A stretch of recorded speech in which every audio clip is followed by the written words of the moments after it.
Olá, olá pessoal, boa noite, tudo bem? Como é que vocês estão? Quem aí tá me ouvindo bem, me ouvindo bem? Tudo bem com vocês? Como é que vocês passaram a semana? Tivemos uma aulinha boa aí sobre psicologia evolutiva. Eu quero aproveitar esses primeiros minutos aqui, como sempre, né? Para conversar um pouquinho com vocês, para ouvir se ficou alguma reflexão da aula passada, se o que a gente disse fez sentido para vocês de alguma forma diferente. Vamos aproveitar esses primeiros minutos aqui, enquanto o pessoal vai entrando, para bater um papo. Já vou pedir para vocês também para lembrarem de curtir esse vídeo, né? Dar aí o like no vídeo e lembrem aí, se vocês sabem de alguém que está participando do curso que ainda não entrou, manda o link para a pessoa para a gente poder começar aqui com força total. Boa noite, pessoal. Boa noite, Marcele, Thaís, Lúlia, Camilinha, boa noite. Sejam muito bem-vindas.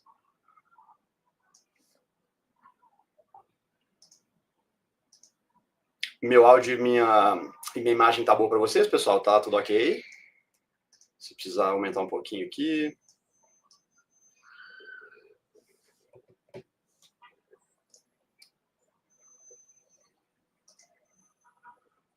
Vamos esperar aqui mais uns 2, 3 minutinhos até o pessoal terminar de entrar, tá joia? Beleza, Rogério, valeu. Beleza, Ana Cristina. Em relação à aula passada de psicologia evolutiva, ficou muita coisa na cabeça? Vocês conseguiram relacionar ali alguns conceitos, algumas ideias que a gente trabalhou com o que vocês estão estudando, trabalhando, vivendo? Você tem algum comentário? Boa noite, Zu. Boa noite, Cássia. Tudo bem? Vamos chegando, vamos chegando. Gabi. Marlene, boa noite. Maju, que ótimo. Boa noite, boa noite. Boa noite, Magna. Vamos chegando aí. Já já a gente começa.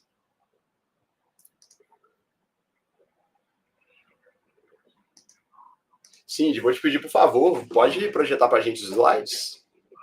Enquanto o pessoal vai entrando, a gente vai dando uma olhada aí nesse belo exemplar de cérebro aí.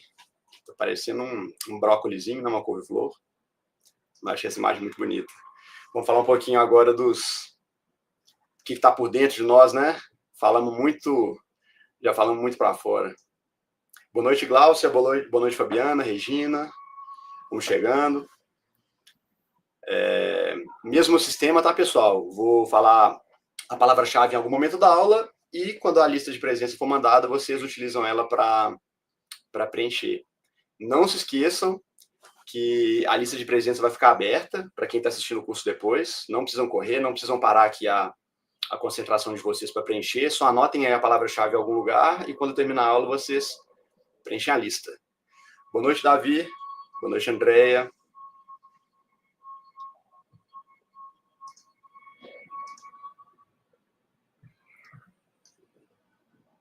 Tudo certo. Pessoal, vamos começar então? Começar a bater esse papo? São 7h03, está um pouquinho cedo, mas, como sempre, a gente tem bastante coisa para conversar. O conteúdo de hoje da aula é bem grande. Boa noite, Luca. Tudo bem? E, como sempre, pessoal, qualquer dúvida, qualquer questão que vocês forem tendo na medida em que eu for falando, vão colocando aqui no chat, certo? Que no final da aula a gente vai passar e vai dar uma lida. E se eu esquecer, se passar batida alguma pergunta que vocês fizeram no começo da aula, no momento final, façam de novo, postem de novo aqui no chat, que fica mais fácil de ver, tá? Para não deixar passar nada. E vamos nessa. Boa noite, Miguel, Lucila, boa noite, Isabela. Vamos nessa? Vamos falar um pouquinho? Zita, boa noite. Vamos falar de neurociência hoje. Esse assunto fascinante, né? A gente tem falado muito dele hoje em dia, é uma área de estudo que está crescendo muito, uma área de pesquisa que está profundamente relevante hoje em dia.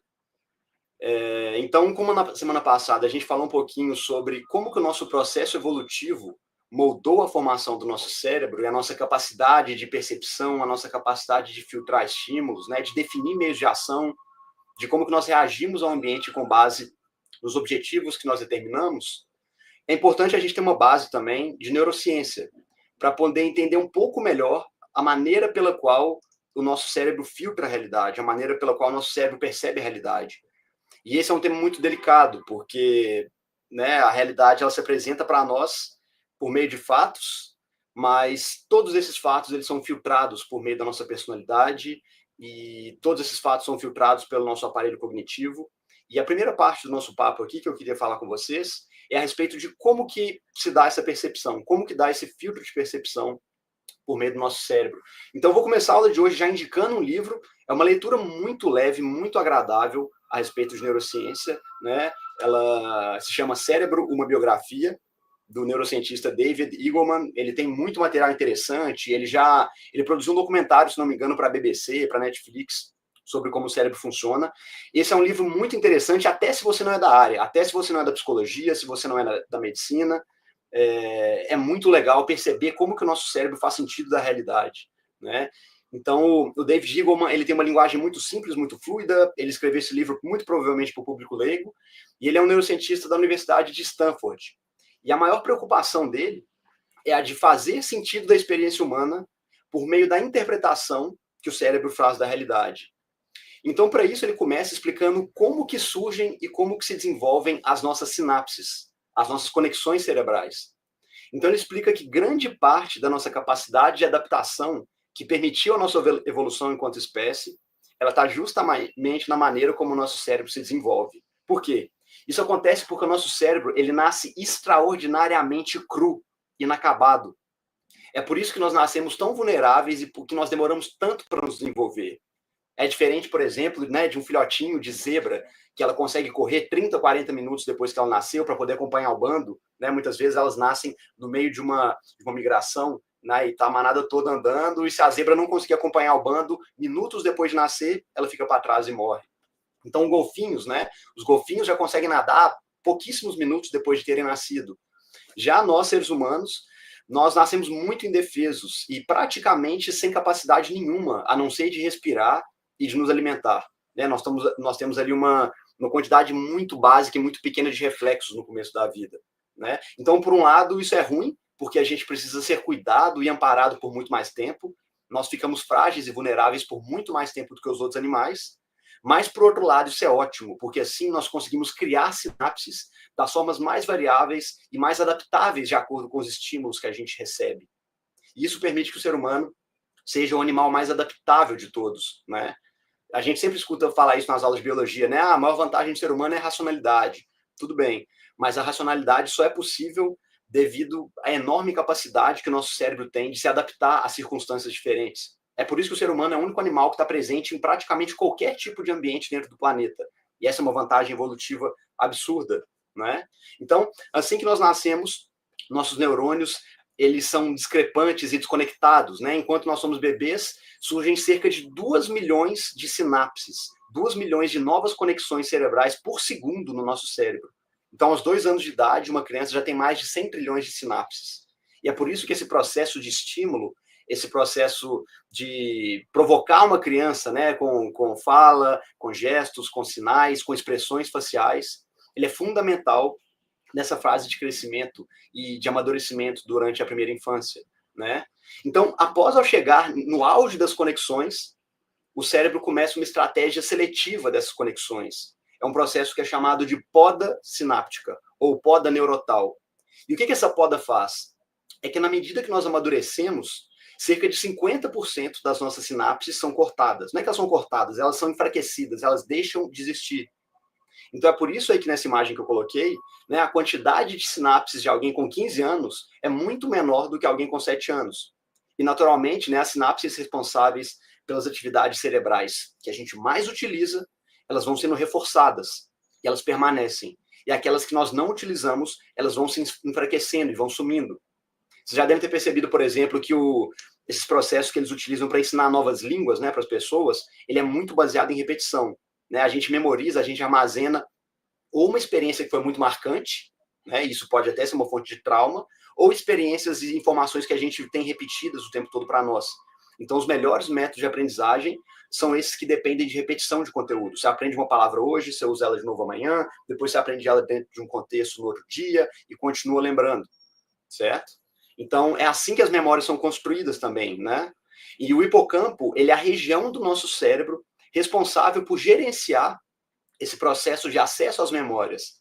mas elas estão presentes em todo o cérebro, por meio das sinapses. Então, não é correto falar que as memórias ficam no hipocampo. Ele é uma parte de gestão, de gerenciamento, de armazenamento e do resgate de memórias para elas virem na nossa mente. Mas o local em que as memórias estão, elas estão por todo o cérebro, distribuídas nessas sinapses, certo?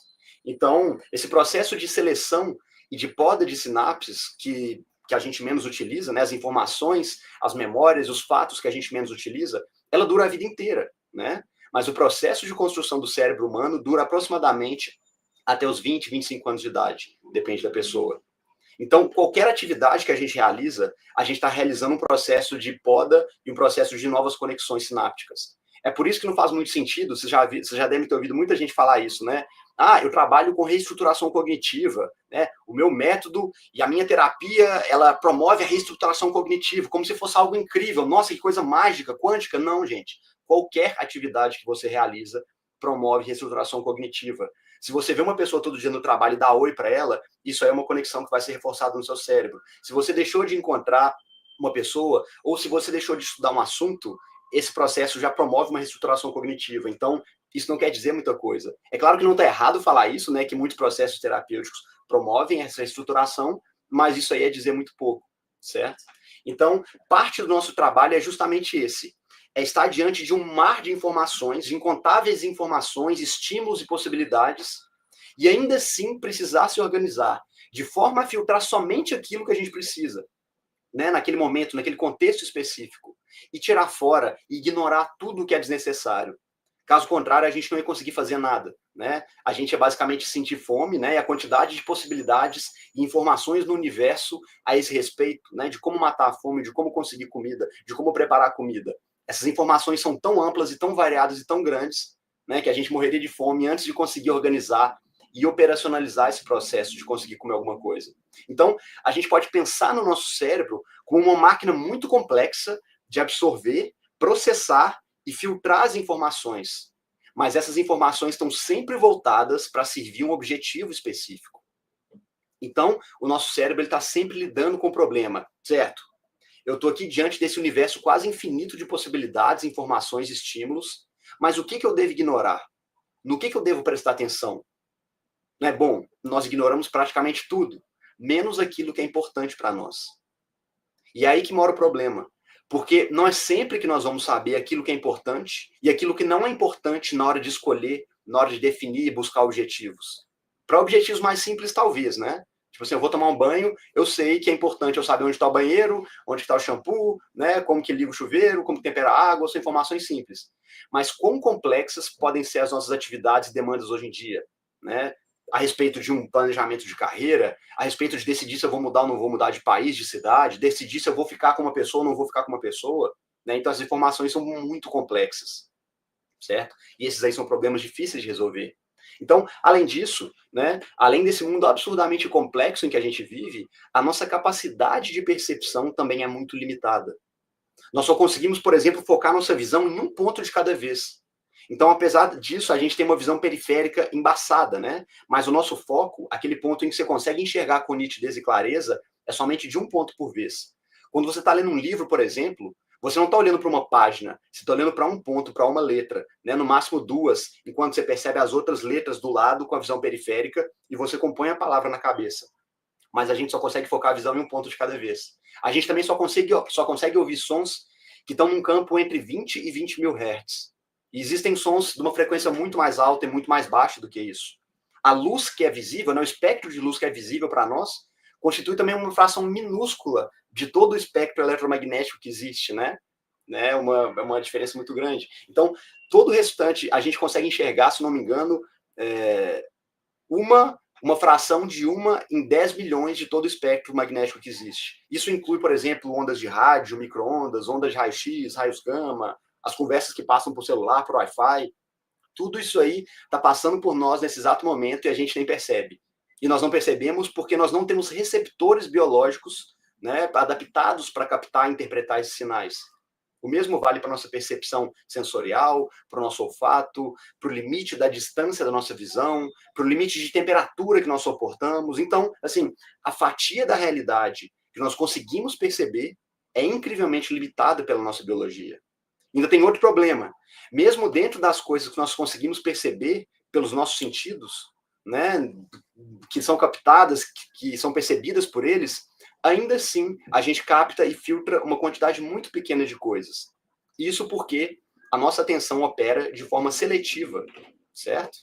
Então, por exemplo, vamos lá, vamos fazer um raciocínio junto aqui. Se eu falar para vocês agora, né, que a grande maioria, vamos falar assim melhor, nesse momento agora, não importa onde você esteja, existem centenas de coisas ao seu redor que vocês estão ignorando agora, mas que poderiam ser o foco da sua atenção se vocês escolhessem, certo? Mas por que vocês não estão preocupados, né? Pelo menos eu espero que vocês não estejam preocupados com outras coisas além de estar aqui comigo, né? Em qualquer outra coisa, você poderia, por exemplo, estar olhando para qualquer outra coisa dentro do seu celular, dentro do seu computador, na sala que você está, no quarto em que você está agora, existem infinitas coisas que poderiam ser objeto da sua atenção, né? Você poderia estar preocupado com o que está acontecendo lá fora na janela, ou preocupado com o que está acontecendo em outra sala de onde você está, no seu quarto. Você poderia estar olhando para o chão e procurando para ver se tem formiguinha passando. Então, assim, por que vocês estão focados aqui com esse objetivo? Né, com todos os seus sentidos focados num objetivo só. Porque vocês se dispuseram a estabelecer um foco de atenção. E isso, de alguma forma, é um desafio. Na medida em que vocês escolheram estar aqui, porque vocês percebem que isso aqui tem um valor maior do que estar fazendo outras coisas. Não é isso? Então, mas por que isso acontece? Porque, de uma forma geral, o nosso cérebro, nossas atividades cognitivas são feitas para que a gente consiga acertar. Nós queremos testar nossas capacidades, nós queremos ser inteligentes, né? E isso é uma motivação para nós. Então, o nosso sistema de motivação, ele entra em ação quando nós aceitamos perseguir um objetivo. Nós escolhemos muitas vezes e outras vezes nós não escolhemos. E é isso que acontece com a nossa capacidade de percepção. Ela é centralizada num objetivo e com isso a gente perde de vista várias outras informações que estão acontecendo ao nosso redor. Então, ainda que uma pessoa passe, né, atrás de vocês e faça um monte de gesto, um monte de coisa, se vocês estão com a visão focada aqui na aula, vocês provavelmente nem vão perceber, né? Então, o que acontece? Quando a gente está agindo através do nosso sistema de motivações, é que o nosso cérebro foca os nossos recursos cognitivos, o tempo, a atenção, a energia mental, a energia fisiológica, né, para a realização de um objetivo. E ela economiza esses recursos em quaisquer outras atividades que não sejam o nosso objetivo naquele momento. É por isso que a gente consegue fazer coisas tão incríveis, né? Desenvolver coisas tão complexas na nossa vida, com atenção. Pensem, por exemplo, gente, é surreal pensar nisso. Quantos cientistas ou quantos inventores, ou até mesmo empresários que estão envolvidos no empreendimento, eles não passam a vida inteira tentando resolver um problema, tentando lidar com uma questão só, certo? E agora pensa esse processo repetido ao longo de centenas de anos, de milhares de anos, de pessoas tentando desenvolver, por exemplo, um campo da própria neurociência, né? Quantas pessoas que pegam o resultado do trabalho de outras e vão prosseguindo e vão focando e dedicam horas da vida, horas da semana para fazer uma coisa só. Então, com isso, a gente consegue construir coisas incríveis, coisas maravilhosas, né? Então, é isso que a gente busca quando a gente está estudando, quando a gente está trabalhando. E isso é muito desgastante. Vocês devem perceber, eu não sei se acontece com vocês aqui na aula, podem até colocar aí no chat. Quando vocês terminam aqui uma aula nossa, vocês já têm mais ou menos a ideia da quantidade de informação que eu vou colocar. Vocês sentem cansados? Vocês sentem desgastados? Assim, nossa, minha cabeça parece que vai explodir. De tanta coisa que eu ouvi, tanta coisa que tem para pensar. Né? A quantidade de energia cognitiva que demanda prestar atenção numa coisa complexa por muito tempo é muito grande. Né? Então, em alguma medida, vocês estão escolhendo fazer aqui um sacrifício. Vocês estão plantando alguma coisa para obter um benefício depois. E essa é uma maneira sensacional de viver a vida. Sobretudo se você for uma pessoa muito conscienciosa. Certo? Então, só para vocês terem uma ideia, cerca de 20% das calorias que a gente consome são usadas para alimentar o nosso cérebro, né? Que tenta operar com a maior eficiência energética possível. E para isso, ele seleciona quais estímulos ele vai captar e quais estímulos ele vai ignorar. Então, como vocês acabaram de ver aqui, a grande maioria dos estímulos que estão disponíveis aí, a gente ignora. Seja por incapacidade biológica, né, de percebê-los, seja por um foco de atenção que vocês colocaram na atividade que vocês estão fazendo. Então, por favor, mantenham a atenção aqui, que vamos nessa. Então, quando nós estamos agindo com alguma motivação em mente, nós focamos nossas atenções, a nossa atenção e as nossas energias no mesmo foco, na mesma direção. E é claro, nós focamos nossos olhos naquela direção. A maior parte da nossa percepção está no que os nossos olhos enxergam. Não sei se vocês sabiam disso, mas cerca de 1/3 do nosso cérebro é especializado na captação de estímulos visuais. Por isso a visão é o nosso sistema de percepção mais utilizado, é aquele no qual nós mais confiamos, né? Em geral, a gente só aguça os outros sentidos, como a audição ou o olfato, para perceber algo quando a gente não consegue enxergar bem o que a gente quer, né? E bem aí no centro do nosso olho, nessa imagem, onde se forma a visão em maior resolução, tem uma estrutura que se chama fóvea.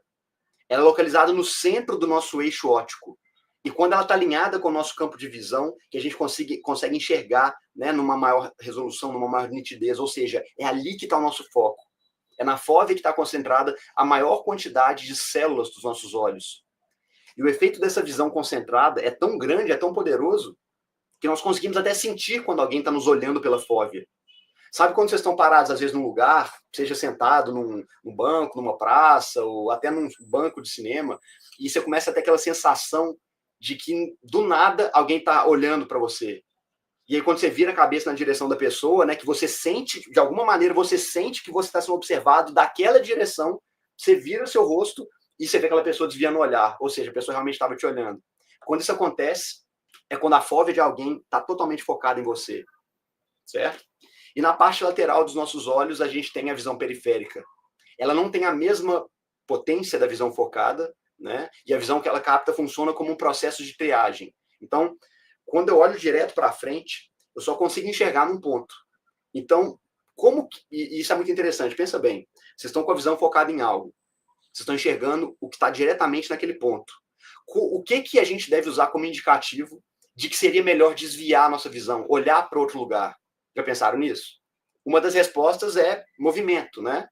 Pensando do ponto de vista da psicologia evolutiva, vocês devem conseguir entender o porquê, né? Por que vocês já acham que a identificação de movimento é um bom motivo para que você pare de focar sua visão e olhe para o que está se movendo perto de nós, do ponto de vista evolutivo, né? O que vocês acham que seria isso? Obviamente, né? É uma forma de captar possíveis potenciais perigos, potenciais ameaças, potenciais predadores. Então, nós somos muito sensíveis à presença de movimento quando a gente está concentrado. Então, se você está agora num lugar que já não tem muitos estímulos sensoriais que você está suprimindo conscientemente, como alguém comentou que estava na aula num bar, se você está num bar, você já está inconscientemente filtrando todo o movimento, todo o barulho, toda a interação que está ao seu redor para olhar para cá. Mas se você está num quarto parado, sozinho, e você vê alguma coisa se movendo atrás de você, você vê um vulto, na hora, sua atenção vai mudar. Você pensa, espera aí, é mais importante ver se tem alguém aqui que pode me ameaçar do que continuar vendo a aula por um instante, não é isso? Mas ninguém está tentando matar você agora, calma, vamos continuar focados aqui. Então, a visão periférica, ela é muito boa em captar movimento. Então, nós movemos a nossa visão da fóvea para onde que o movimento aconteceu, e com isso a gente consegue acompanhar as coisas que estão mudando ao nosso redor. Isso também é de grande utilidade, né, como eu falei, do ponto de vista da sobrevivência. Então, a maneira como o nosso cérebro funciona é que quando nós estamos olhando para alguma coisa, né, o nosso foco, o nosso objetivo, o nosso cérebro considera que todo o resto é irrelevante. E quanto mais tempo você fica focado no mesmo ponto, mais as células de captação de imagem da periferia dos seus olhos vão se desligando. Começa a ficar tudo embaçado ao redor, começa a ficar tudo escuro ao redor, né? E, consequentemente, a imagem naquele ponto que você está olhando fica cada vez de melhor resolução, né? É por isso que acontece aqueles vídeos de ilusão de ótica, já viram? Fica 30 segundos com seu olho fixo nesse pontinho aqui, depois olha para a parede, vai formar uma imagem. Isso é porque ele brinca com esse sistema nosso de ativar e de desativar as células da visão periférica, certo? Então, a regra de ouro do nosso mecanismo de percepção é: não preste atenção em nada que não seja relevante para alcançar seu objetivo. Agora, é claro, a medida exata em que a gente deve prestar atenção a certas coisas, ignorar outras coisas na prática é muito difícil de conseguir, isso é uma sintonia muito fina. Talvez por isso a experiência seja algo tão importante em qualquer atividade que a gente for fazer, né? Através da experiência prática, a gente começa a ganhar um pouco mais dessa percepção. Outro ponto importante sobre a nossa percepção é que quando nós estamos concentrados, é que podem acontecer coisas estranhas que efetivamente atrapalham os seus objetivos. Aí sim essas coisas vão ser percebidas, né? Então, é como eu falei, se você está parado aqui num quarto, supostamente sua casa está vazia, não tem ninguém aí, de repente você vê um vulto passando muito rápido atrás de você, aquilo vai te assustar, vai ser levantado como uma anomalia, como algo que não deveria estar acontecendo. E aí seus sistemas de ativação emocional vão se ligar e você vai mudar o seu foco de atenção, certo? Uma segunda regra muito importante na percepção é essa: preste atenção em tudo aquilo que pode te fazer errar ou falhar diante de um objetivo. Né? A gente também se importa muito com isso. Tanto que quando a gente está concentrado, né, em uma atividade, alguma coisa inesperada acontece, tipo, a gente está lendo um livro, né, achando que está ali tudo certinho, ou então você está ali fazendo um cálculo, resolvendo um problema de matemática, e aí algo dá errado, o resultado dá errado. Né? Então, ou alguma máquina que você está operando se comporta de forma estranha, né? O computador que você está assistindo aqui a aula desliga do nada. Então a gente vai prestar atenção naquilo, a gente vai buscar uma resposta, porque é parte de um princípio de funcionamento do mundo que a gente não conhecia. E a gente dá uma resposta emocional. Pode ser frustração, pode ser raiva, pode ser curiosidade, pode ser dúvida, né? Mas a nossa ativação emocional quando acontece. Então, vamos pegar aqui, por exemplo, aquele exemplo a respeito daqueles diferentes graus de complexidade que a realidade tem para nós e nós não percebemos. Então, um exemplo bem simples. Quando a gente está aqui, vamos supor que você está assistindo a aula aqui no computador. Quando a gente está mexendo no computador, a gente não está de fato mexendo com o computador. A gente está interagindo basicamente com o teclado, com o mouse, olhando para o monitor, né? E a gente só encosta ali no gabinete para apertar um botãozinho, ou no laptop, né? A gente aperta só um botãozinho para ligar e desligar. Mas toda aquela máquina que está por trás dele, fazendo ele funcionar, é algo completamente estranho para nós, certo? Então, se você está mexendo no computador e de repente cai a luz, ele apaga, né? Surgiu todo um novo mundo de mistério, você não entende o que está acontecendo, né? Então você percebe que você não estava de fato lidando com o computador, com a complexidade que ele tem, você estava lidando com certos aspectos do computador que são importantes para o seu objetivo. Carro é a mesma coisa, né? Tem gente que só sabe ligar o carro, acelerar, frear, parar no posto e abastecer, quando muito calibra o pneu, né? Mas o carro tem um monte de estruturas complexas que, se a gente não prestar atenção, todo aquele aparato para de funcionar e isso vai causar problemas para nós. Então, assim, o que é importante entender para aprender melhor como o nosso cérebro funciona é que quando as coisas estão bem, quando as coisas estão funcionando, enquanto está dando tudo certo, nós podemos fingir que o mundo é muito simples e que é muito fácil lidar com ele. Né? O mundo todo se reduz ao meu campo de percepção conceitual. Então, enquanto eu apertar o interruptor na parede e a luz acender, enquanto eu girar a chave e o meu carro ligar, enquanto eu apertar o tubo de pasta de dente e a pasta sair, tá tudo certo. Né? Agora, a vida como um todo é muito previsível, é muito imprevisível, né? E às vezes ela nos dá assim, umas puxadas de pé que a gente percebe que a gente está ignorando várias informações que a gente deveria estar percebendo.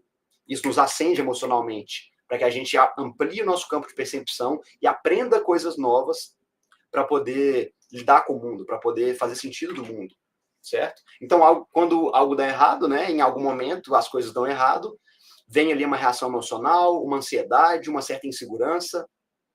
E quanto menos nós estamos acostumados a lidar com esses erros de percepção, com esses erros de ação, mais vulneráveis nós vamos sendo a esses estados emocionais. Né? Por isso que o papel da experiência é tão grande na nossa vida. Então, é assim que o nosso cérebro opera. Ele define um objetivo, ou uma situação, ou uma circunstância, ele otimiza a sua percepção para que você consiga extrair dali um nível suficiente de informação que você precisa para realizar o seu objetivo, e assim ele economiza tempo. Ele economiza energia, economiza recursos para outras atividades. Né? Esse é um mecanismo básico de funcionamento do nosso cérebro. E aí, né, você pode se perguntar, tudo bem, nós organizamos a nossa percepção em relação aos nossos objetivos, mas de onde que esses objetivos vêm? Né? Por que a gente define alguns objetivos e não outros objetivos? Dentro dessa infinidade de possibilidades que existem no mundo, certo? E aí, por exemplo, a psicanálise ela vai dizer que o que produz nossos objetivos, as nossas vontades, é o id. É a fonte dos nossos impulsos e instintos, que age como uma força da natureza, que não é muito programada, né? Ela funciona na forma de pulsões. Mas como estamos vendo aqui, né, e como a gente está estudando, aquilo que nos motiva e aquilo que nos impulsiona para os nossos objetivos é algo um pouco mais complexo, é um pouco mais sofisticado do que esse sistema. É como um sistema que, ao ser ativado, ele liga uma série de ações pré-programadas que vão nos movendo numa certa direção. E a explicação dada para isso pelos primeiros behavioristas, lá nos anos 40, 50, né, é de que os nossos impulsos funcionam como dos animais. Né? Os animais recebem ali um estímulo, né, como uma luz acendendo, como um sinal sonoro. Esse estímulo produz uma resposta, e essas respostas são interligadas por meio de ações conectadas. E sempre que o animal encontrar o mesmo estímulo, ele vai dar uma resposta semelhante.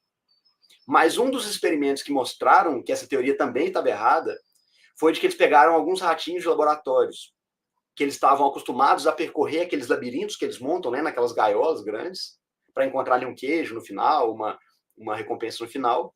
Então eles prenderam as pernas dos ratinhos e colocaram eles tipo num carrinho com rodinha, de forma que os ratinhos só iam conseguir se movimentar usando as patinhas da frente, né?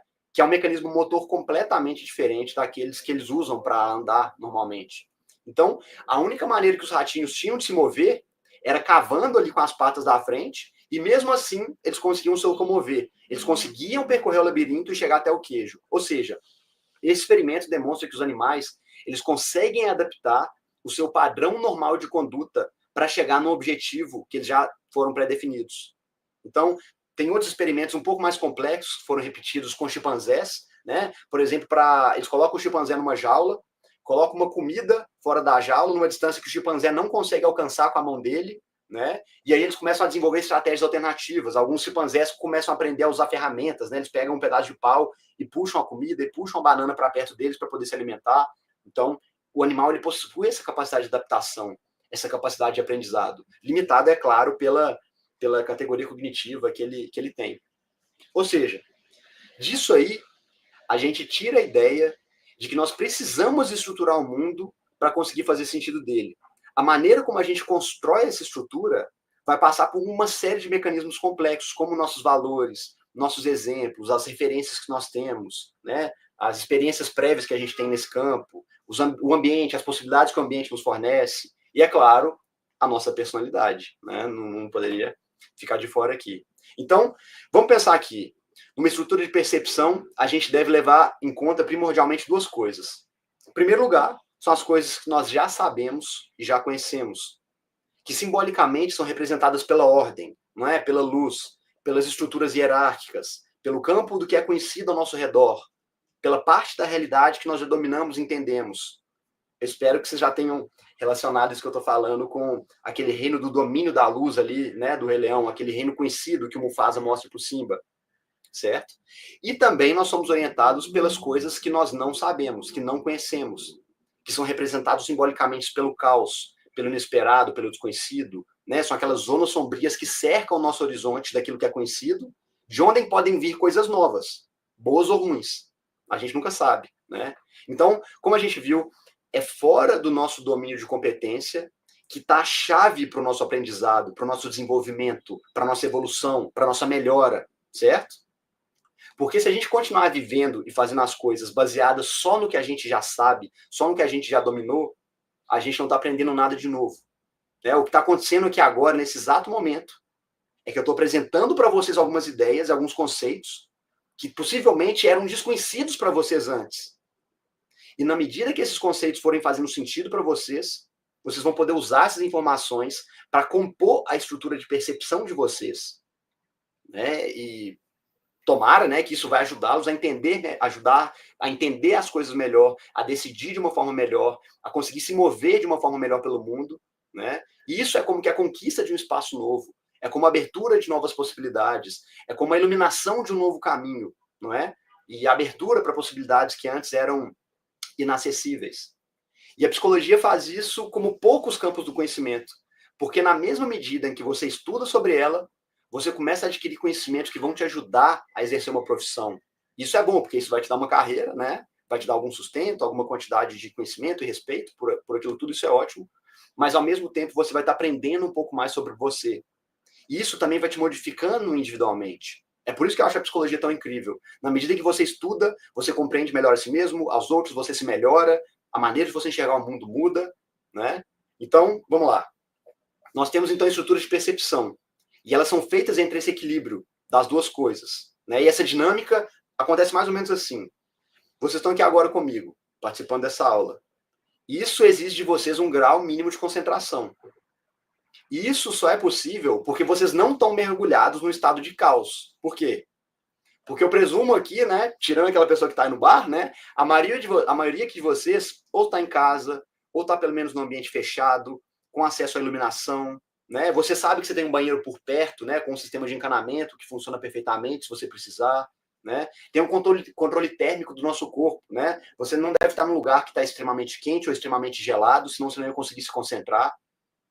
vocês têm pelo menos uma ideia remota de como conseguir comida, de como conseguir bebida se vocês precisarem, certo? Vocês sabem, assim, que a chance de alguém entrar e agora e atentar e ameaçar a vida de vocês é uma chance muito pequena, porque existe toda uma rede de proteção, né, na sociedade, embora a nossa não seja das melhores, né, mas existe uma certa razoabilidade, né, na segurança em que a gente tem hoje em dia. Caso contrário, vocês não iam conseguir se focar e estar presentes aqui, né, concentrados no que a gente está fazendo. E essa lógica é explicada por uma teoria dentro da psicologia, que é a teoria da gestão do terror, que a gente mencionou na segunda aula, né? Então, basicamente, resumindo, né, de novo, ela diz que existe um conflito psicológico permanente dentro de nós, em que, por um lado, a gente tem um instinto muito forte de autopreservação, e, por outro, nós sabemos que a morte é algo inevitável.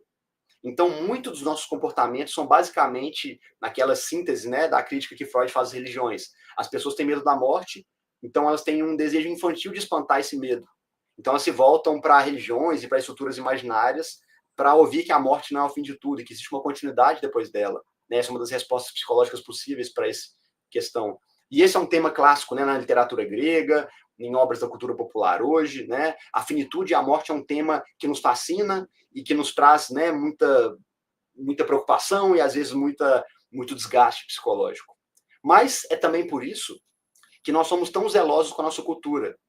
Porque, de alguma forma, a cultura representa os nossos valores, representa os nossos sistemas de crença.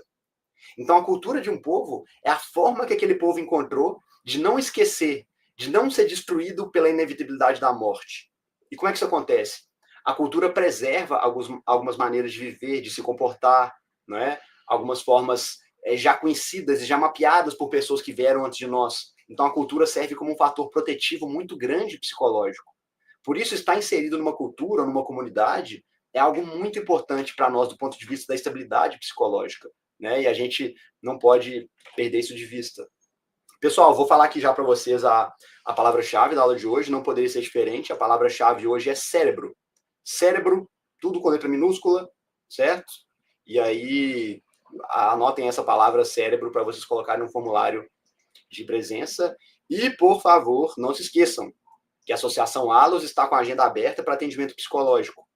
Nós vamos colocar de novo lá no grupo o link do atendimento. Se vocês precisam, ou se vocês conhecem alguém que precisa de atendimento psicológico, nós temos uma formação muito rigorosa, né, de psicólogos lá na ALOS Terapeutas para poder atender a demanda das pessoas. Isso de qualquer pessoa, não só de vocês que estão aqui no grupo. Se vocês conhecem alguém que precisa de atendimento psicológico, ainda que seja a preço social, nós temos, né, a possibilidade de negociar isso também. Acesse o Instagram da Associação ALOS, acessem o link que a gente vai colocar agora no nosso grupo para que vocês possam solicitar esse atendimento. Isso é muito importante, certo? Então vamos lá, vamos falar um pouquinho agora de neurônio espelho. Presta atenção aqui nessa ideia. Pensem nisso aqui comigo.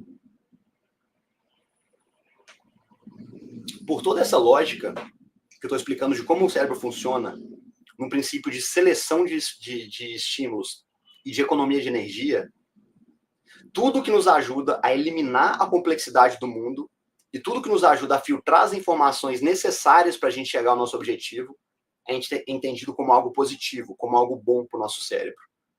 Esse é o motivo pelo qual as pessoas, em geral, tendem a buscar por uma referência, por um líder. A maioria das pessoas gosta da ideia de que elas têm alguém para seguir ou alguém para se espelhar. E nós fazemos isso automaticamente nos primeiros meses de vida. Os bebês, eles aprendem as primeiras expressões faciais mimetizando a dos pais, ou dos cuidadores, ou de quem mais convive com eles. E nos primeiros anos de desenvolvimento, os bebês, as crianças imitam constantemente o comportamento dos seus pais, dos seus irmãos mais velhos, né? Quem convive com criança pequena está cansado de ver isso, né? Como que a criança trava o olhinho assim em você e fica parada te observando, aí de repente você vê que ela tenta falar alguma coisa, imitando o que você está falando, ou ela imita um sorriso, uma expressão facial igual ao que você está fazendo. Né? O cérebro de um bebê é uma esponjinha, né? Recebendo estímulos e reproduzindo esses estímulos. E isso só é possível porque nós temos uma categoria especial de neurônios, que só foi descoberta em 2004 por neurocientistas italianos, que são os neurônios espelho. E eles estão ligados com a nossa capacidade de observação e de imitação de expressões faciais e de movimentos corporais. Né? Eles são responsáveis pelos primeiros processos de aprendizagem psicomotora que a gente tem. Então, quando nós olhamos para as pessoas, nós podemos percebê-las, imitá-las, mas nós não conseguimos enxergar, por exemplo, as circunstâncias sociais e políticas que influenciam essas pessoas diretamente. Portanto, a nossa capacidade de visão e percepção, ela é limitada, né? E essa é outra maneira do cérebro eliminar a complexidade desnecessária que existe para ser percebida no mundo. E nós só vamos aprender as realidades humanas mais complexas e mais abstratas, né, de outras pessoas, aos poucos, na medida que a gente vai ganhando experiência, na medida que o nosso cérebro vai amadurecendo, não é? Na medida que a gente conhece, interage e se aprofunda numa relação com uma pessoa. Então, é como se o cérebro tivesse uma maneira de se proteger, de não receber mais estímulos do que ele precisa, até que ele tenha dominado esse primeiro grau de percepção e de conhecimento, né? E esteja pronto para buscar níveis mais complexos e mais abstratos de informação. Por isso que é a maior chatice, quando você acabou de conhecer uma pessoa, você já começa a querer saber, né, o que ela gosta de opinião política, o que ela sonha, e, cara, calma, né, vamos pelo começo, vamos nos conhecer em níveis mais básicos, em níveis mais imediatos. Isso aí elimina uma série de preocupações e de questões que podem se mostrar secundárias depois. Isso é psicologicamente saudável, porque informação demais é um problema. Porque a gente não sabe, num primeiro momento, o que absorver e o que descartar. Por isso, a maneira como as relações têm se dado hoje em dia, né, com essa dinâmica de virtualização de relacionamentos, tem sido tão problemática. Né? Nós temos acesso às informações pessoais de alguém num grau de intimidade, de frequência, para o qual nós não estamos acostumados, evolutivamente falando mesmo. Pense, por exemplo, num processo natural e saudável de selecionar uma pessoa para um relacionamento afetivo. Né, num primeiro encontro natural, normal, você está diante da pessoa, você viu a pessoa em algum lugar, né, você olha para a aparência daquela pessoa, depois você busca conhecer os hábitos dela, depois você começa a observar como que são as relações interpessoais dela, como que ela trata os amigos, como que ela trata os familiares. E aí, aos poucos, a gente vai abstraindo e subindo um pouco mais, a gente começa a conhecer as ideias que essa pessoa tem, os hábitos que ela tem, os valores que ela tem, né, para comparar com os nossos, ver se isso vai bater, né? E aí depois vem as dificuldades, os problemas no dia a dia, aquelas dificuldades de convivência, aquelas nuances e detalhes que todo mundo tem na personalidade, né? Depois a gente começa a compartilhar pensamentos mais profundos, esperanças, medos, sonhos. Então, é um processo gradativo, que demora muitas vezes meses ou anos, né? Na verdade, numa relação afetiva, isso demora a vida inteira. Quantas pessoas estão casadas há 10, 20, 30, 50 anos e falam, olha, hoje tal pessoa, né, o fulaninho, meu marido, minha mulher, fez uma coisa que me surpreendeu, eu não conhecia essa dimensão da pessoa. Então, o ser humano, como a gente disse, né, nós somos a criatura mais profunda, mais insondável do universo todo. E é muito bonito esse processo de desvendar um outro ser humano. Mas a maneira como tem acontecido hoje, né, que as pessoas, né, escancaram toda a sua vida e você já começa a saber tudo sobre as ideias, as rotinas, os detalhes e quanto que a pessoa calça, sem nem ter estado diante dela ainda. Né? Está subvertendo toda essa lógica de conhecimento. Isso é muito complicado. Né? Isso confunde. A gente não sabe muito bem como lidar com isso. Então a gente começa a ter essa síndrome de pensamento acelerado, de hiperatividade, de ansiedade, né? Aquelas críticas de sociedade do cansaço, porque é simplesmente muita informação, é muita escolha para fazer, é muita complexidade para lidar. Então, qual é a resposta que a biologia vai dar para esse problema? Né? Como lidar com essa complexidade quase que infinita? E a resposta, né, a resposta darwinista para isso seria: comece do começo. Comece da estrutura mais simples que você puder achar. Né? No caso do darwinismo, né, seria então a primeira forma de vida, né, uma única célula. Nós não fazemos a menor ideia de como que a vida começa. Né? Tem muitas teorias, mas a gente não sabe como é que a vida começou ainda. Mas o fato é que um organismo com uma célula só se desenvolveu, evoluiu e se adaptou até a gente chegar nesse mundo com uma complexidade tão grande. Né? Mas isso aconteceu porque a primeira célula conseguiu se reproduzir. E esse processo aconteceu de forma que cada organismo nesse processo conseguiu sobreviver até o ponto de conseguir se duplicar, se reproduzir, se multiplicar. Então, a grande resposta da biologia para o problema da complexidade da vida é: se mantenha vivo por tempo suficiente até você ser capaz de se reproduzir. Existem diversas formas de fazer isso. E os organismos que conseguiram se reproduzir com mais eficiência em ambientes mais variados foram aqueles que sobreviveram. Essa é a ótica puramente biológica e darwinista, né, do ser humano. Então, os organismos com maior capacidade de adaptação, e isso é valioso para nós também do ponto de vista psicológico, eles tendem a se sair melhor. É mais válido você ter capacidade de se adaptar a circunstâncias e ambientes e pessoas e situações diferentes do que se você não tiver essa capacidade. Então, algum grau de flexibilidade cognitiva é importante. As pessoas que têm a mentalidade muito rígida, isso tem a ver, obviamente, com o traço de abertura à experiência, elas tendem a sofrer muito por uma dificuldade de movimento, de mobilidade, de atualização, né? Não adianta nada você ficar só aprofundando no seu mundo, sendo que as coisas ao redor estão transformando o tempo todo. Então, todo mundo está aqui agora, né? Não só nesse curso, mas com tudo que vive no mundo, tudo isso aqui que está aqui agora é o resultado de um processo de sobrevivência, de adaptação que vem acontecendo por milhões e milhões de anos. Então, o seu corpo, a sua psicofisiologia, elas estão numa queda de braço constante contra o ambiente, né? Porque o ambiente se transforma o tempo todo. Bom, e até agora, parabéns. Se você está vivo, se você está aqui, né? Se você está buscando um conhecimento, né, de profundidade, quer dizer que você está indo muito bem nesse processo. Mas olha que loucura isso. Pensa que cada um de todos os seus ancestrais, né, por milhares e milhares e milhares de anos atrás, todos eles conseguiram se reproduzir. Todos eles conseguiram sobreviver, de alguma forma dar conta dos problemas da vida, cuidar de um bebê, né? E se você for pensar assim rigorosamente nisso, a chance disso acontecer é muito pequena, né? É como se a sua vida, a sua existência por si só fosse um milagre. E isso eu estou falando do ponto de vista evolutivo somente, não estou falando de religião. Isso é sensacional, não é? Então, estudar o ser humano tem dessas belezas também. Então, vamos lá. Estamos chegando aqui na parte final dessa aula, e eu queria falar um pouquinho das estruturas neurológicas do ser humano, porque elas vão ser uma base muito importante para a gente discutir os temas que a gente vai trabalhar nas próximas aulas. Tá? Então, vamos falar um pouquinho do sistema nervoso. A primeira coisa que a gente precisa falar é o seguinte: ao contrário do que a maioria de nós percebe e sente e acha, o nosso cérebro não está só na cabeça. Ele está espalhado através do nosso corpo, através do nosso sistema nervoso. E a impressão que a gente costuma ter é que o nosso cérebro só está na nossa cabeça e que o nosso cérebro ele manda ordens, não é, para diferentes partes do corpo. O cérebro é como se fosse uma mesa de controle cheia de botãozinho, né, em que a gente vai coordenando todo o funcionamento do corpo, mas não é assim que acontece, né? Assim, em alguma medida isso acontece, mas essa ideia não explica vários fenômenos que acontecem com a gente. Então é importante a gente ter essa noção, a gente afastar esse mito. Vamos lá. Algumas pessoas experienciam a cegueira. Em alguns casos, não é porque elas têm um problema nos olhos, mas é por causa de uma lesão no cérebro que atinge o córtex visual, que é a parte do cérebro responsável pelo processamento da visão consciente.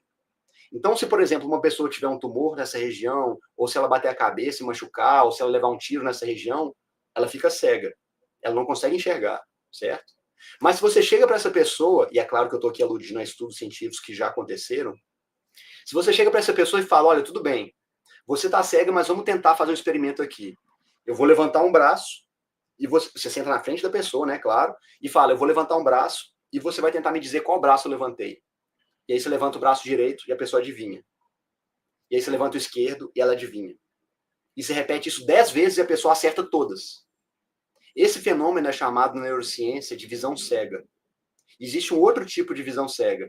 Você faz um outro experimento, né? Você coloca uma pessoa cega na frente de uma tela de computador ou uma televisão, e lá você coloca imagens de pessoas fazendo diferentes expressões sociais. E aí você monitora a reação da pessoa por meio de eletrodos, né, que captam a mudança na condutividade da pele. Porque quando nós ficamos nervosos, nós reagimos emocionalmente, a gente transpira um pouquinho. Né? Não chega nem a suar e a gente perceber que está suando, não. Mas é uma microtranspiração que pode ser captada na pele por meio de um galvanômetro. Então, você coloca essa pessoa na frente de uma tela e você coloca uma pessoa sorrindo. Você vai ver que a condutividade não vai mudar muito. E aí você coloca alguém com uma expressão mais neutra ou mais séria e a condutividade também não muda muito. E aí você coloca a imagem de uma pessoa com uma expressão muito agressiva, muito perigosa, ou então muito assustada. E pum! Tem um pico na condutividade da pele da pessoa, significando que ela transpirou mais. Ou seja, ela percebeu que tem algo perigoso ou assustador diante dela, sem enxergar. E como explicar isso? E é isso que a gente está falando aqui. Nós não enxergamos só com a nossa visão, nós também enxergamos com o nosso corpo em alguma medida. A maioria dos nossos sentidos, eles mapeiam e transmitem estímulos que geram as nossas reações fisiológicas através de vários órgãos do corpo. E alguns desses órgãos, algumas dessas reações são transmitidos pela coluna dorsal, né? É isso que faz, né, a gente pular por instinto, né, para a gente não ser atropelado, ou quando a gente vai desviar de alguma coisa que vem na nossa direção, a gente não tem tempo de raciocinar, né, o estímulo não passa, né, estritamente pelo nosso cérebro, uma reação corporal, uma relação direta.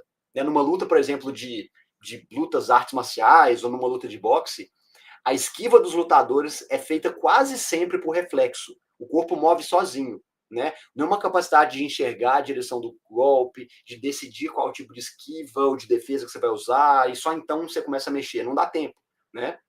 O mesmo acontece quando a gente encosta em algo quente, né? Ou a gente toma um choque. Não dá tempo de pensar, né? Planejar um curso de ação, planejar uma reação. A gente reage primeiro e depois faz sentido da experiência que a gente viveu depois, né? Então, nesses casos, o que acontece é que o nosso corpo ele conservou a relação entre os nossos neurônios sensoriais, que estão espalhados, né, pelo nosso corpo, com os nossos neurônios motores, num nível medular e não num nível cognitivo. Isso é útil porque, em algumas situações, os nossos olhos nos enviam um estímulo que precisa ser transmitido para o nosso corpo reagir, antes que a gente seja capaz de pensar e entender a situação que está diante de nós, certo? E isso melhora muito o nosso tempo de reação e salva nossas vidas, muitas vezes, né? Então, como a gente falou no nosso segundo encontro, né, sobre o perigo de encontrar uma cobra no seu caminho e não reagir a tempo, né, essa velocidade de reação ela é crucial, ela pode ser fatal. Certo? Então, existem células neurais espalhadas por todo o nosso corpo, e isso explica uma série de reações, uma série de sentimentos que nós temos.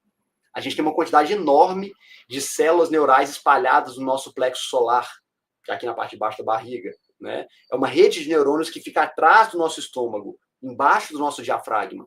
Talvez por isso seja uma região em que a gente tem muito medo de ser atingido. Geralmente, quando a gente vê algo vindo na nossa direção, a gente protege o rosto, porque é óbvio, né? São as estruturas mais sensíveis da nossa percepção sensorial e o nosso cérebro está aqui. E o segundo lugar que a gente protege é a nossa barriga, né? E essa região neuronal no nosso plexo solar, ela tem a ver com o nosso fluxo hormonal, com o nosso humor, né? Então, essa ideia de que o nosso cérebro fica só aqui, ela não é muito precisa, não é muito bem assim. Então, é mais útil para nós pensar no nosso corpo como um ente psicofisiológico e que o bem-estar dele depende muito mais de uma harmonia entre os sistemas do que fruto de uma coordenação central única vindo do nosso cérebro aqui de cima para baixo, né? Esse é, inclusive, o motivo pelo qual as terapias que visam um bem-estar sistêmico do corpo, como a Gestalt, elas têm tanta relevância. Não é algo fundado só numa teoria psicológica, é algo que está em perfeita consonância com a nossa anatomia neurológica também, né? E é por isso que eu nunca fui muito fã daquela separação, né, que Descartes faz entre corpo e mente. E isso, com base nos estudos mais recentes da neurociência, isso realmente está errado. Outra coisa que tem ficado cada vez mais clara entre os engenheiros que trabalham com robótica e com programação é que não é possível existir inteligência fora de um corpo ou fora de uma estrutura, ainda que essa estrutura seja virtual, tá? Não estou dizendo que não existe inteligência artificial, não, ela existe. Mas os nossos sistemas de inteligência artificial, né, e os projetos de robótica hoje, eles são construídos de baixo para cima. Da mesma maneira, né, que eu sempre cito que o Jean Piaget sugere que acontece no nosso desenvolvimento humano, por fases, indo de estágios cada vez mais simples para estágios cada vez mais complexos. Então, se você constrói sistemas virtuais ou máquinas que conseguem fazer coisas simples, né, aqueles movimentos mais rudimentares, depois você liga esse sistema a outros sistemas que fazem movimentos mais complexos, e só depois você coloca uma central de comando do cérebro para coordenar esses movimentos. E se isso não for feito desse jeito, você não consegue criar um sistema, não consegue criar um robô que funciona de forma inteligente, né? Isso é parte dos estudos que aproximam o que a gente sabe hoje de neurociência com o que a gente está estudando de robótica. São estudos sensacionais. Então, agora que a gente falou tanto do cérebro, né? Vamos ver que algumas estruturas do cérebro, essa é uma maneira de representar o cérebro que pode ser feita de outras formas também, né? Mas uma maneira de representar o cérebro é por meio de hemisférios cerebrais, né? E o nosso cérebro é dividido em dois hemisférios, né? Ele é meio que dividido no meio ali, quando você olha, né? A grosso modo. Então, o nosso hemisfério direito, ele é especializado no processamento de informações. Ele trabalha principalmente com informações desconhecidas, que não foram absorvidas racionalmente por nós, foram absorvidas muito mais sensorialmente. E o hemisfério esquerdo do cérebro é aquele hemisfério mais organizado. Ele processa informações mais conscientes, mais racionais. Ele opera o raciocínio lógico, o raciocínio matemático, né? É o sistema que está em maior atividade quando nós sabemos o que está acontecendo e aquilo que vai acontecer, né? Você pode dizer que é o hemisfério que trabalha no reino do conhecido, do domínio, da luz, da ordem, né? Então, a gente pode entender como se o hemisfério esquerdo fosse a parte linguística do cérebro e o hemisfério direito é a parte mais perceptiva, ela funciona como que recolhendo informações que são ignoradas pelo hemisfério esquerdo. Né? E meio que tenta convencê-lo, né? Ou transmitir para eles essas informações que você ignorou, que você não percebeu. E grande parte desse processo, né, de transmissão de informações do hemisfério direito para o esquerdo acontece quando a gente está dormindo.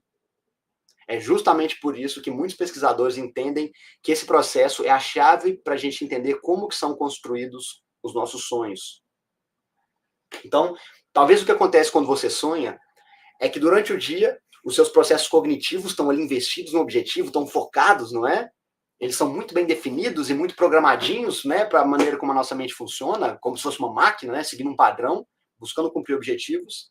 E ainda bem que funciona assim, né? Porque se a gente ficasse, né, tendo sonhos e divagando o dia inteiro, a gente não conseguiria fazer as coisas que a gente tem que fazer. Mas o grande problema desse foco, né, tão bem ajustado, como nós falamos agora no começo da aula, é que a gente deixa passar muita informação. A gente deixa de prestar atenção em várias coisas. Então, é como se ao longo do dia o nosso hemisfério direito ele ficasse guardando informações residuais, guardando informações potencialmente úteis que a gente não consegue perceber naquele momento por causa do foco. Então, à noite, quando a gente está dormindo, as nossas estruturas de percepção se relaxam e se expandem, e isso permite que o hemisfério direito suba no palco e traga essas informações armazenadas para o foco da nossa atenção, sem sobrecarregar o hemisfério esquerdo. Isso explicaria, por exemplo, por que os nossos sonhos, né, a gente acaba lembrando de situações que a gente viveu ou de pessoas que nós vimos, mas essas situações não são apresentadas da mesma forma como no mundo real, né? Tem algumas pessoas que têm uns papéis, uns comportamentos diferentes do normal. O lugar que a gente está, ele realmente parece com um lugar que a gente já viu, que está na nossa memória, mas de repente esse lugar muda. Ou então a gente sonha que está num lugar, mas aí a gente está enxergando um lugar diferente, mas a gente sabe que é outro lugar. Então, assim, eu sonhei com a casa da minha avó, mas na verdade não era a casa da minha avó, era um campo aberto totalmente diferente, mas por algum motivo eu achava que era a casa da minha avó. Certo? Essa dinâmica de relação entre o hemisfério direito e esquerdo é uma das possibilidades, né, de se dividir e de estudar o nosso cérebro.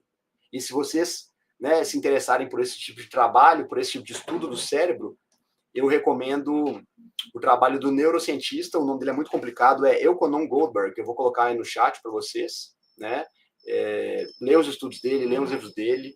Ele nasceu na Letônia, mas ele esteve em Moscou por muito tempo, e ele estudou diretamente com o Alexander Luria, que foi um dos maiores neuropsicólogos da história. Então, essa é uma ótima referência na área, certo? Vamos falar então um pouquinho agora, para finalizar, dos lobos cerebrais, né? Na aula passada pediram para eu ilustrar bem as partes, né, que eu estou falando, para facilitar, né, mas agora facilita essa visualização. Então vamos lá, bem por alto, tá, pessoal? É claro que isso aqui não dá para a gente aprofundar, é para vocês terem uma noção geral de onde são processados certos estímulos no nosso cérebro, certo? Então, vamos falar um pouco mais sobre esse modelo, que representa a nossa divisão cortical por lobos. Né? Então, a gente tem que essas áreas. O cerebelo, essa parte aqui embaixo, né, que liga o tronco encefálico com o córtex cerebral. Mas a gente não sabe muito bem o que o cerebelo faz. Né? O que a gente sabe é que se você perde o cerebelo, você passa a ter dificuldade para se equilibrar, né, andar em linha reta, mas a gente só sabe isso. Né? E é curioso porque só no cerebelo tem mais neurônios do que no resto do cérebro inteiro. Né? E será que ele precisa de tanto neurônio só para manter equilíbrio, né, enquanto a gente anda? Parece neurônio demais para uma função relativamente simples. Né? Quem gosta de cerebelo, por exemplo, é o álcool. Né? Quando a gente toma álcool, o nosso cerebelo é profundamente afetado, o funcionamento dele é muito modificado. É por isso que quando a gente consome álcool, a gente tem dificuldade na nossa capacidade de locomoção e a gente não consegue ficar muito bem equilibrado. Então a gente tem o lobo occipital, que é a parte do nosso cérebro do processamento da visão. Então, os impulsos nervosos captados pela nossa região óptica são enviados e interpretados ali no córtex, no lobo occipital. O lobo parietal é a região que coordena algumas das nossas sensações corporais, como a percepção da dor, da temperatura, da pressão, do tato, né, do sentido do tato. E ele também é responsável pelo senso de posicionamento do nosso corpo. Né? Ele como que coordena a nossa percepção espacial do corpo. Por exemplo, se você tiver um dano muito sério no seu lobo parietal direito, num derrame, você perde o controle sobre o lado esquerdo do seu corpo. Seu cérebro não consegue controlar seus músculos, você fica paralisado desse lado do corpo. E mais estranho ainda, você não perde somente o sentido do tato do lado esquerdo, você perde a percepção do lado esquerdo das coisas que você enxerga. É muito difícil explicar isso, é muito louco explicar isso, mas é mais ou menos o seguinte. Deixa eu pegar uma coisa aqui que... Ó, vou pegar uma frutinha que eu tenho aqui. Imagina que você teve um derrame e você teve um comprometimento no lado parietal do seu cérebro, certo? Do lado direito. Se você tiver esse comprometimento e olhar para essa frutinha aqui, o lado esquerdo dela, ele vai parecer como inexistente. É difícil explicar isso, mas, por exemplo, se eu fizer um buraco aqui nela, se eu der uma mordida aqui nela, e ela vai ficar visualmente alterada, certo? Se você tem um comprometimento do lado direito do seu lobo parietal, você vai olhar para essa fruta, você vai achar que está enxergando ela inteira, mas você não vai ver a mordida aqui desse lado. Você vai interpretar que ela está íntegra, porque você só consegue perceber o que está do lado direito dela. É desse nível. É muito louco entender isso, certo? Então vamos lá. O lobo temporal, né, essa parte aqui da têmpora, a parte do nosso cérebro que processa a nossa audição. Ele também está ligado à nossa capacidade de compreensão linguística, à codificação da nossa memória. E como as nossas lembranças de informações não verbais, como música, como expressões faciais, por exemplo. E os danos no lobo temporal, eles atrapalham nossa capacidade de compreender as palavras, né? O que nós vemos e ouvimos dificulta também nossa capacidade de reter novas informações e de reconhecer, né, o rosto das pessoas. E, por último, o lobo frontal é o que coordena os nossos movimentos e ações voluntárias, né? E o córtex pré-frontal, que fica bem na frente, aqui na parte da frente do nosso cérebro, aqui acima do nosso nariz, ele é responsável pelo processamento abstrato e pelas representações que a gente cria na mente. Então, sempre que você está trabalhando no plano abstrato e tendo uma ideia, né, é o córtex pré-frontal que está em atividade. Então, ou seja, a parte de trás do nosso lobo frontal coordena os nossos movimentos, né, ele implementa nossas ações, enviando sinais para o corpo se mexer. Mas é a parte da frente do lobo frontal, né, que é o córtex pré-frontal, que representa os movimentos em ações em potenciais, que nós podemos fazer antes que a gente faça. Então, ele funciona como que um programa de simulação, que permite que a gente imagine uma coisa antes de fazer aquela coisa. E antecipa um potencial resultado negativo que ela pode ter. Então, se você está diante de um buraco, de um barranco, e você vai calcular se você consegue pular até o outro lado, esse cálculo é feito pelo córtex pré-frontal. E aí, se ele decide que você consegue pular, ou que você vai tentar pular, né, aí os seus neurônios motores começam a se ativar. Então, talvez seja o córtex pré-frontal que permite que a gente consiga ter pensamentos abstratos, a nossa capacidade de fantasiar, né? Em 2014, um estudo feito em Oxford descobriu que até onde se sabe, só os seres humanos eles possuem essa estrutura cerebral. Então, assim, ainda tem muito a ser descoberto sobre o nosso cérebro, mas pelo que nós sabemos até hoje, a maior diferença entre os seres humanos e os animais, a gente já sabe que não está no código genético, né? Porque desde que o Projeto Genoma codificou nossos genes, nós descobrimos que nós compartilhamos mais de 90% do nosso DNA com os animais, com plantas. Então, a maior diferença entre nós e eles não está aí. É bem possível que ela esteja no córtex pré-frontal, na nossa capacidade de metapensamento, de raciocínio lógico, de raciocínio abstrato, né? E já que ele coordena as nossas funções executivas, como a nossa capacidade de planejamento, de tomada de decisão, de inibição de comportamentos que a gente não deve ter, né? Então, a expressão da nossa personalidade, né? O nosso controle inibitório são peças fundamentais do nosso comportamento, da nossa capacidade de socialização. E esse é um bom ponto para a gente começar a pensar, né, em como que essas funções fazem parte do processo de construir nossas estruturas de referência e definir os nossos objetivos que eventualmente conferem sentido para a nossa vida. E é justamente sobre isso que a gente vai tratar. Que tipo de dinâmica poderia me colocar num estado interior que faria valer a pena encarar as dificuldades, as barreiras da vida, né? Pense no que está acontecendo quando você está se sentindo bem ou enquanto você não está se sentindo mal, né? Nós costumamos nos sentir bem quando a gente está interessado em alguma coisa, motivado por algum objetivo, tendo sinais de que a gente está caminhando na direção de um objetivo. E quando a gente tem algum objetivo e a gente tem sinais de que a gente não está conseguindo, que a gente não está à altura desse objetivo, a gente começa a se sentir mal, né? E esse circuito de funcionamento é assim que opera o nosso sistema dopaminérgico. E nas próximas 2 aulas, nós vamos falar sobre os acertos e os erros nesse processo de definir objetivos e perseguir objetivos. É disso que a gente vai tratar daqui em diante. Então, muito obrigado, é isso que eu tinha para falar sobre hoje, né, sobre neurociência. Eu espero que tenha sido uma introdução compreensiva sobre as principais funções cerebrais, mas tem muito mais por trás disso. Então, é óbvio, se vocês querem se aprofundar no funcionamento cerebral, em como que ele explica o nosso comportamento, né, em como que ele faz parte desse nosso processo de definir objetivos, perseguir objetivos, como que acontece a operação dos nossos neurotransmissores, como que eles modulam as emoções e sensações que nós temos. Esses assuntos são maravilhosos. A gente vai falar pontualmente aqui desses assuntos, né, um pouco mais para frente, nas outras aulas, mas, de uma forma geral, essa é a introdução que a gente precisa ter, né, para que aí para frente a gente vai começar a falar nesses processos de como que a gente acerta e erra, como que o que a gente enxerga pode parecer não ser aquilo que a gente está percebendo, né? E a gente forma uma série de ideias, uma série de convicções, uma série de memórias com base em informações que não são necessariamente corretas. Porque existe uma série de erros e de armadilhas nesse processo entre você testemunhar uma realidade diante de você e você fazer sentido dela por meio dos estímulos que o seu cérebro filtrou.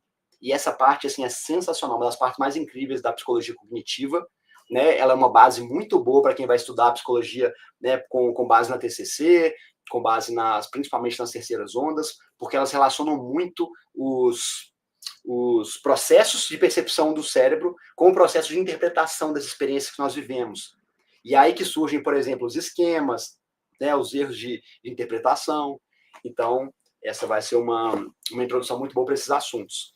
E, pessoal, muito obrigado pela atenção de vocês, por estarem aqui de novo, né? Fico muito feliz que tantas pessoas estão firmes aí, estão participando do curso. Não se esqueçam de que é importante vocês terem esse ritmo mesmo, sabe? Esse compromisso de, olha, segunda-feira eu vou reservar um tempinho, eu vou estar ali, eu vou tentar não marcar compromisso. É claro que vocês podem assistir a aula depois, mas é diferente, sabe? Essa parte de você manter ali uma rotina, de você ter ali aquele momento reservado na semana de atenção plena, isso aí faz muita diferença.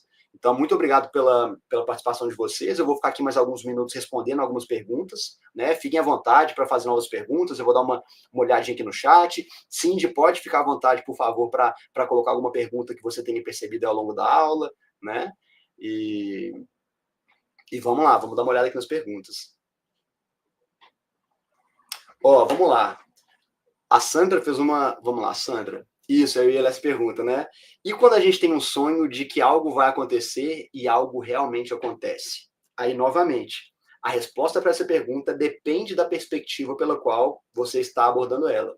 É claro que, do ponto de vista puramente científico e neurocientífico, a resposta para essa pergunta vai estar na estatística, na coincidência estatística. Ou seja, nós sonhamos com várias coisas. E as coisas com as quais a gente sonha não são completamente aleatórias, certo? Elas são coisas que fazem parte do nosso horizonte de compreensão e de percepção. E dentro desse horizonte, ainda assim, existe uma infinidade de coisas. Então, quando a gente sonha com várias coisas e elas não acontecem, a gente não dá muita atenção para isso. E pensar, foi só um sonho. Os sonhos são, né, são coisas abstratas, são coisas complicadas e tudo mais. Agora, quando acontece uma coisa e ela realmente, quando a gente sonha com alguma coisa, ela realmente acontece, aí a gente coloca por meio de um viés cognitivo, né? A gente vai lá e coloca uma importância muito grande naquilo. Então, a resposta que a neurociência vai dar para isso, de forma puramente científica, a gente tem a sensação de que a gente previu alguma coisa, de que a gente fez uma profecia, mas, na verdade, a gente está filtrando um evento, um sonho entre tantos que não aconteceram. E a gente vai lá e coloca um foco, um zoom naquilo e faz parecer que a gente tem uma capacidade premonitória que a gente não tem. Não quer dizer que essa é a única interpretação possível, tá, Sandra? É claro que existem outras vertentes que vão explicar de outra forma. Né? A psicologia analítica, por exemplo, ela vai dar um papel muito importante para o sonho, no sentido de que o sonho ele ajuda a representar situações que são importantes para nós. Então, é como se alguns sonhos fossem profecias, fossem proféticos. Né? O Jung teve alguns sonhos, né? Se eu não me engano, o sonho que ele teve, que ele considerou premonitório, foi sobre que ele sonhou que a Europa estava sendo varrida por uma grande onda, e depois, quando estourou a Primeira Guerra Mundial, ele entendeu que esse sonho dele foi premonitório. Eu não vou entrar no mérito aqui de que se essas interpretações são válidas ou não são válidas. Aliás, válidas é claro que são válidas, né? Mas são verdadeiras ou não. Elas vão ser verdadeiras dependendo da perspectiva que você estiver interpretando a realidade. E a minha posição pessoal se isso é útil para você, se isso faz sentido para você, se isso te ajuda a se movimentar melhor pelo mundo, a definir melhor diante das coisas, preste atenção nos seus sonhos, né? Então, e aí nesse exemplo que você falou, né? Eu sonhei que aconteceria algo de ruim. Aí, vamos lá pelo lado da neurociência. Acontecer algo de ruim, de uma forma genérica, é algo ao qual nós todos estamos sujeitos. Todo mundo pode acontecer alguma coisa de ruim com a gente em algum momento. Então, se você sonha com isso e não acontece nada de ruim, isso passa batido e fala, foi só um sonho, tal, nada a ver. Mas se você sonha e acontece, aí o sonho passa a ter um outro significado. E você passa a achar que foi uma premonição, quando pode ter sido somente uma coincidência, sendo que você pode ter sonhado outras vezes com coisas ruins que não aconteceram. Mas, novamente, se faz sentido para você, se você começa a perceber que você está tendo uma série de sonhos que tem relação com coisas que você está vivendo, e se pensar sobre isso tem uma utilidade para você num processo de estruturação cognitiva, de definição de comportamentos, leve isso a sério e considere isso a sério, com certeza. Né? Vocês veem aqui pelo que eu estou falando que eu me interesso muito, eu sou muito ávido e muito curioso pelo estudo científico. Mas eu não acho que ele é a única dimensão da realidade que tem que ser estudada quando a gente fala de comportamento humano. Né? Então a gente tem que conseguir adaptar e fazer sentido dessa gama de informações e de abordagens diferentes, mas ver o que faz sentido para você. Né? Qual é o tipo de aproximação do conhecimento e da psicologia que traz mais valor, que traz mais sentido para a sua vida. Essa deve ser a perspectiva correta, na minha opinião. Certo? Magna, não sei se você vai abordar a diferença entre identidade e personalidade no olhar psicológico. Se for, tenho muito interesse. Magna, me explica melhor o que você quer dizer com esse conceito de identidade e personalidade. Nós vamos, obviamente, falar muito sobre personalidade, né? Mas esse conceito de identidade, ele se diferencia do de personalidade para você de que forma? E eu consigo te responder melhor, beleza? Marco, o professor não entende direito a questão do deficiente visual reagir a estímulos visuais. A imagem do rosto ameaçador vem como um estímulo visual, chega na retina, mas não é transmitido ao córtex. Então, Marco, a maneira pela qual esse estímulo é processado, né, como esse processo acontece, ela não é totalmente mapeada, ainda a gente não sabe muito bem como isso ocorre, mas o fato é que ocorre. E uma hipótese que existe para explicar esse tipo de situação é a seguinte: existe uma diferença entre você ter uma lesão visual e você ter uma lesão no córtex visual que interpreta o estímulo, como você falou. Então, se a sua lesão é somente no córtex, quer dizer o quê? O estímulo visual entrou pelos seus olhos conseguiram interpretar aquela imagem, mas ela não foi interpretada como uma imagem pelo seu corpo. Ou seja, o processamento daquele estímulo não aconteceu no córtex visual, porque naturalmente ele está danificado nesse exemplo, certo? Então, o que acontece? Existem alguns estudos que mostram experiências de reestruturação cognitiva, que acontecem com pessoas que foram privadas de algum sentido. Ou seja, as partes do seu cérebro que foram lesadas e que te impedem de interpretar os sinais que você recebe da maneira tradicional, elas são reestruturadas, são feitas outras conexões neurais, para que você consiga compensar essa privação num estímulo sensorial por meio de outro sentido que você tem. É isso que acontece, por exemplo, com pessoas que são cegas de nascença, ou com pessoas que ficaram cegas também ao longo da vida, e elas começam a desenvolver uma audição maior, ou um olfato mais sensível para compensar. Não é que o seu olfato ele está normal, você só começou a prestar mais atenção nele, a sua audição não mudou. Não, de fato, estudos de neuroimagem mostram que pessoas que sofreram lesões em partes do córtex visual, né, eles têm reestruturação cognitiva no sentido de que eles conseguem ter mais sensibilidade na percepção de estímulos por meio de outros sentidos. Então, é uma mudança neurológica, né? A sua capacidade de audição ou o seu olfato, eles de fato ficam mais apurados e mais sensíveis se o seu córtex visual não está sendo utilizado para processar informação visual por causa da lesão. Então, é esse processo que acontece. Fez sentido para você, Marco?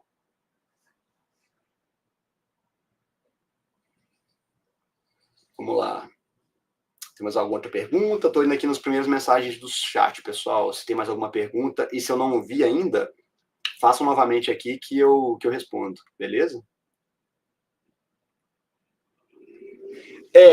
Assim, a grosso modo, o cérebro aprende a enxergar, né? Porque essa maneira pela qual ele enxerga não é a mesma. Então, ele aprende a interpretar o estímulo visual por meio de outros sentidos. E ele traz ao cérebro a consciência daquilo que está lá por outros meios. Agora, como esse processo acontece na minúcia, a gente ainda não sabe.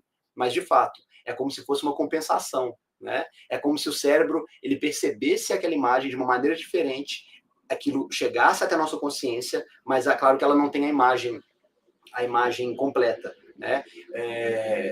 E aí eu estou especulando, né? Mas não é como se a pessoa que tem cegueira por uma lesão cerebral, ela vai conseguir te descrever com precisão, ela vai conseguir ver a imagem igualzinho uma pessoa que enxerga perfeitamente. Não é isso.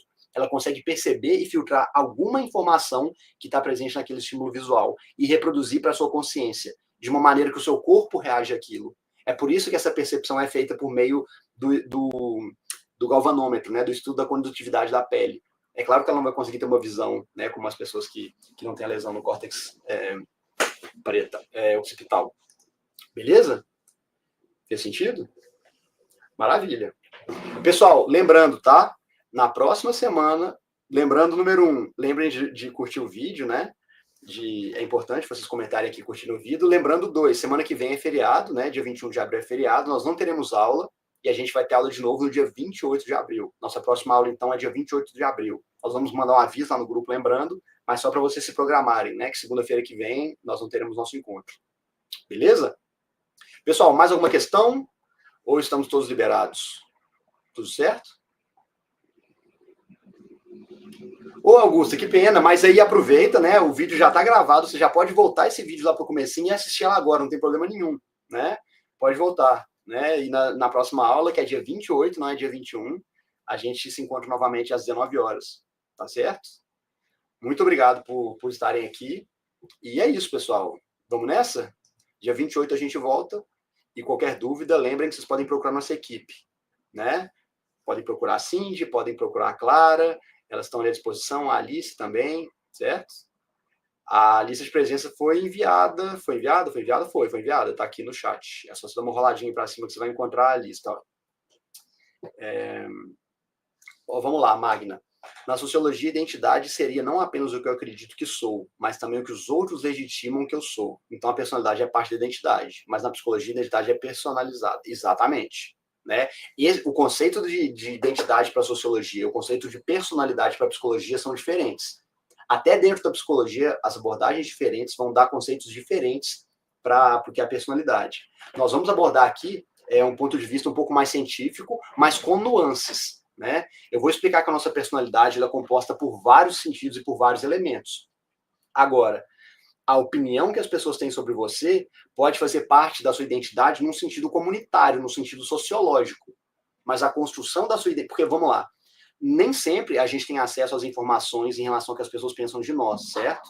Então, se a gente está falando de uma informação que está na mente de outra pessoa e nem chegou para nós, a gente não vai ter nem consciência de que esse conceito existe, ele não vai nem poder compor a nossa personalidade. Agora, é claro, as opiniões que as pessoas têm sobre nós, que chegam até nós, elas são uma informação que vai ser absorvida e processada pelo nosso cérebro e vai fazer parte da maneira como a gente vê o mundo. Exemplo, eu estou aqui conversando com vocês, né, tentando trazer um conteúdo bom para vocês. Vocês podem simplesmente falar, Marcos, está horrível, essa aula está muito ruim, né, para com isso, sai fora. Essa informação, ela vai fazer parte de mim. Eu vou passar a perceber a realidade com base nela. Então, ela vai me alterar de alguma forma. Né? Principalmente se eu tiver uma personalidade inclinada para a sensibilidade a emoções negativas, eu vou ficar muito preocupado, eu vou começar a me questionar, eu vou começar a duvidar de mim. Então, as opiniões de fora, elas são informações que alteram e modificam a maneira como eu vejo o mundo, como eu me comporto. E isso está dentro da sua personalidade. Agora, a mera opinião das pessoas sobre mim, ou que elas falam sobre mim, mas não chega à minha consciência, isso para a psicologia não tem como ser mensurado, né? Porque não afeta diretamente a nossa autopercepção. Tá certo? Então é isso. Ficou respondido, Magna?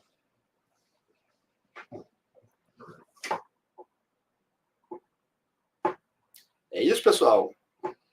Então, semana que vem, feriado. Segunda-feira, dia 28, estamos juntos de novo. Vamos falar sobre ilusão. Não percam, tá? Assim, modéstia à parte, essas duas próximas aulas são sensacionais. Elas realmente são muito interessantes. Acho que vocês vão gostar muito, tá? Então, nos encontramos dia 28 de abril. Muito obrigado pela atenção de todos vocês e vamos nessa. Tchau, tchau. Até daqui a 15 dias.